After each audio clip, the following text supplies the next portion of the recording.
요한계시록 15장 1절로 8절입니다. 또 하늘에 크고 이상한 다른 이적을 보매 일곱 천사가 일곱 재앙을 가졌으니 곧 마지막 재앙이라. 하나님의 진노가 이것으로 마치리로다. 또 내가 보니 불이 섞인 유리바다 같은 것이 있고 짐승과 그의 우상과 그의 이름의 수를 이기고 벗어난 자들이 유리바다가에 서서 하나님의 검은 고를 가지고 하나님의 종 모세의 노래 어린 양의 노래를 불러 이르되 주 하나님 곧 전능하신 이시여 하시는 일이 크고 놀라우시도다.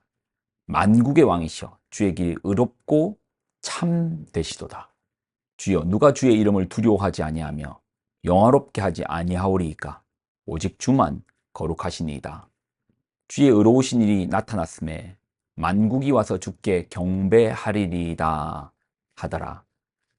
또 2일 후에 내가 보니 하늘의 증거 장막의 성전이 열리며 일곱 재앙을 가진 일곱 천사가 성전으로부터 나와 맑고 빛난 세마포 옷을 입고 가슴에 금띠를 띠고 네 생물 중에 하나가 영원토록 살아계신 하나님의 진노를 가득히 담은 금대접 일곱을 그 일곱 천사들에게 주니 하나님의 영광과 능력으로 말미암아 성전에서 연기가 가득 차며 일곱 천사의 일곱 재앙이 마치기까지는 성전에 능히 들어갈 자가 없더라. 아멘. 기도하겠습니다. 하나님, 주신 하나님 말씀을 붙들고 나아갑니다. 우리로 오늘 한 날도 말씀으로 살게 하여 주옵소서. 말씀에서 길을 구하게 하여 주옵소서. 영광을 드립니다. 예수님의 이름으로 기도드립나이다. 아멘. 계시록 15장입니다. 우리가 이제 어제 본문까지 보면 두 가지의 추수가 있다고 했죠. 추수가 있습니다. 추수는 언제 하죠? 곡식이 다 익은 다음에 추수하죠. 그러니까 벼 같은 곡식 추수가 있었고 또 하나는 포도 추수였습니다. 왜 두 가지죠? 두 가지의 구분이 있기 때문입니다. 하나님이 예리한 낫으로서 예수님께서 낫을 들고 곡식을 추수한 것은 하늘나라 창고로 옮겨지게 되고 그리고 포도 추수는 그 포도가 다 익은 거예요. 어디로 갑니까? 하나님의 진노의 포도주 틀로 갑니다. 그리고 밟힙니다. 즙이 나오는데 보니까 피인 거예요. 악인의 피가 그 속에 악인의 심판입니다. 자, 그리고 이제 마지막 일곱 번째 마지막 재앙 대접 재앙의 모습이 나옵니다. 15장 1절입니다. 또 하늘에 크고 이상한 다른 이적을 보매 일곱 천사가 일곱 재앙을 가졌으니 곧 마지막 재앙이라. 하나님의 진노가 이것으로 마치리로다. 하나님의 심판이 세 가지로 있댔죠. 인, 나팔, 대접 심판. 그리고 인심판이 끝나고 나팔 심판의 마지막 일곱 번째 나팔이 부르면서 성도는 어떻게 됩니까? 부활하잖아요. 그래서 어디에 계십니까? 예수님 옆에 14만 4천이 첫 열매로 있고 또 예수님께서 예리한 낫을 들고 추수하러 다니십니다. 그래서 이제 옮기시는 거예요. 하늘로 옮기셨습니다. 그렇게 치면은 마지막 심판인 대접 심판에는 성도들은 없네요. 성도들은 이미 옮김을 받은 거죠. 자, 2절을 보겠습니다. 또 내가 보니 불이 섞인 유리바다 같은 것이 있고 이 유리바다는 사장에서도 유리바다가 나오거든요. 근데 유리바다에 보면 이번에는 뭐가 섞여 있죠? 불이 섞인 유리바다인 거예요. 그래서 누군가가 함부로 건너올 수 없습니다. 넘어올 수 없어요. 불이 섞인 유리바다 같은 것이 있어 짐승과 그의 우상과 그 이름의 수를 이기고 벗어난 자들이 인내로서 믿음으로써 이기고 벗어난 자들이 유리바닷가에 서서 하나님의 검은고를 가지고 이제 찬양을 불러요. 어떤 찬양을 부릅니까?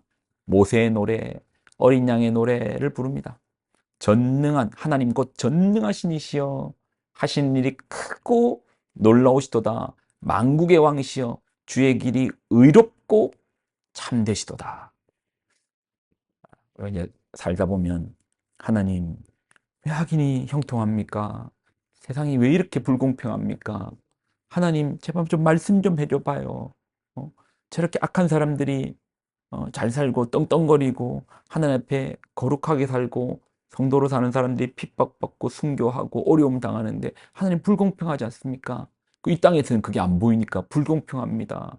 하나님 왜, 어, 왜 심판을 주시지 않습니까? 하는데 이 끝을 보면은, 이 마지막 때를 보고 나면은 우리가 그 찬양을 하면서 그 유리바다를 넘어 하나님과 함께 있으면서 이 찬양을 하면서 뭐라고 말하죠? 주의 길이 의롭고 참 맞습니다. 우리 주님의 길이 맞았습니다. 4절 주여 누가 주의 이름을 두려워하지 아니하며 영화롭게 하지 아니하오리까 오직 주만 거룩하시니이다. 주의 의로우신 일이 나타났음에 만국이 와서 주께 경배하리이다. 우리 하나님의 의로우심을 고백하는 거예요. 우리가 이 땅에서는 안 보일 겁니다. 그래서 이제 불평도 신앙생활을 하면서도 하나님 답답합니다. 왜 저렇게 착하신 분이, 의로우신 분이, 하나님 잘 믿는 분이 어려움을 당합니까? 이해가 되지 않습니다. 우리가 천국에 가면 고백할 거예요. 참되시도다. 하나님이 다 맞네요. 하나님 하시는 것이 다 맞으셨네요. 자, 그리고 2일 후에 요한이 봅니다. 내가 보니 하늘의 증거 장막에 성전이 열리는 거예요. 성전이 어떻게 열렸습니다. 그리고 7재앙을 가진 7천사가 성전에 나옵니다. 맑고 빛난 세마포를 입고 가슴에는 금띠를 띠고 하나님의 내생물에게서 하나님의 진노를 가득 담은 금 대접 7을 그 천사에게 주는 겁니다. 그럼 이 심판은 어디로부터 출발하는 겁니까? 하나님으로부터. 순교자들이 계속 하나님께 탄원합니다. 성도들이 기도합니다. 하나님 어느 때 발음이 임합니까? 이 순교자들이 흘리는 눈물에 대해서 탄원하여 주옵소서 하는 기도들을 담아서 하나님의 진노의 금대접을 줍니다. 그리고 다음 장부터는 그 금대접이 쏟아질 겁니다. 자, 8절을 보겠습니다. 하나님의 영광과 능력으로 말미암아 성전의 연기가 가득 차매 7천사의 7재앙이 마치기까지는 성전에 능히 들어갈 자가 없더라. 꽉 닫히는 거예요. 계시록의 흐름이 좀 보이십니까? 우리는 땅에서는 사실 이게 끝을 모르니까, 결말을 모르니까 우리가 그렇잖아요. 고시생들이 힘들게 공부할 때는 힘듦과 어려움과 불평만 하지만 합격을 하고 나면은 그 상황들이, 그 이야기들이, 언어들이 확 바뀌죠. 아이를 잉태할 때, 아이를 낳을 때 고통이 얼마나 심합니까?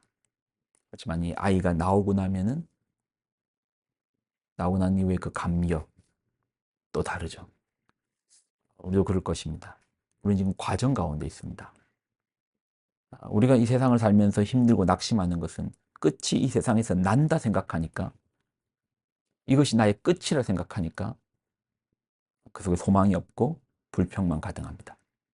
그런데 끝은 여기서 나지 않습니다. 하나님께서 끝이라는 그곳에서 끝이 되었구나, 때가 찼구나, 하나님께서 이제 끝이다 라고 할 때 끝인 거예요. 그때가 되면 우리는 고백할 겁니다. 와, 하나님 맞네요. 하나님이 의로우셨네요. 주의 길이 의로우시고 참이셨네요. 주님께서 맞으셨네요. 제가 너무 성급했습니다. 주님이 정말 맞으셨습니다. 주님의 모든 결정이 맞으셨습니다. 이런 고백이 우리 가운데도 반드시 분명히 있을 겁니다. 기도하겠습니다. 하나님 주신 하나님의 말씀을 귀하게 붙듭니다. 우리로 계시록을 통해서 그 끝을 바라보는 지혜, 여기가 끝이 아님을, 이 세상이 끝이 아님을, 하나님이 끝났다는 그 시간이 끝임을 우리가 아는 지혜를 허락하여 주옵소서. 영광을 드립니다. 예수님의 이름으로 기도드립나이다. 아멘.